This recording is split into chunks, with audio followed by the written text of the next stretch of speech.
শুনেন, আমি একটা কথা পরিষ্কার ভাবে বলি, আগেও বলেছি বহুবার, যে জায়গাগুলোতে ঐক্যমত হবে সেটা নিয়ে আমরা এগিয়ে যাব। যেখানে ঐক্যমত হবে না, আপনি আগামী নির্বাচনে প্রত্যেকটা দলের অধিকার আছে সেটা জনগণের কাছে নিয়ে যাওয়া, এর বাইরে কোন আলোচনা নেই। যত ঐক্যমত শব্দটা কি ব্যবহার কি হয়েছে, ঐক্যমত কমিশন অর্থাৎ কি, যতটুকু ঐক্যমত হবে, যেটা ঐক্যমত হবে না আপনাকে জনগণের কাছে আগামী নির্বাচনে নিয়ে যেতে হবে।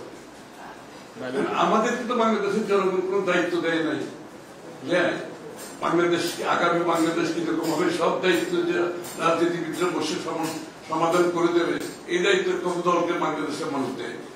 যেখানে ঐক্যমত হবে ততটুকু ঠিক আছে, না হলে আপনি জনগণের কাছে যান না, আগামী নির্বাচনে আপনি ম্যান্ডেট নিয়ে আসেন, আপনি যাই চান তা নিয়ে আসেন, কোন অসুবিধা চলবে।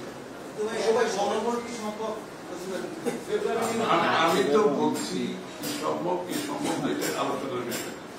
আলোচনার বিষয় যতটুকু ঐক্যমত হবে তার বাইরে যাওয়ার কোন সুযোগ নাই, নামেই হচ্ছে ঐক্যমত কমিশন, আপনি বুঝতে হবে তো। সুতরাং যতটুকু ঐক্যমত হবে তার মধ্যে আমাদেরকে কাজ করতে হবে, তার বাইরে তো থাকবে, তার বাইরে তো প্রত্যেক দলের অনেক কিছু আছে যেটা ঐক্যমত হয় না। কিন্তু বিএনপিরও অনেক কিছু আছে যেখানে ঐক্যমত হয় না, আমাদের কোনো অসুবিধা নেই, আমরা তো মেনে নিয়েছি। অন্য অনেক দলের অনেক বিষয় আছে যেটা ঐক্যমতে আসে না, সুতরাং তাদেরকে যেগুলো ঐক্যমত আসে নাই তাদেরকে আগামী নির্বাচনে জনগণের কাছে গিয়ে ম্যান্ডেট নিয়ে সংসদে আসতে হবে, তাই না? তার বাইরে কিছু করার কোন দলের অধিকার নেই, আর কোন দলের এই অধিকারও না যে জোর করে আলোচনার উপর চাপিয়ে দেবে, তাই না? পরিষ্কার বিষয়। Thank you.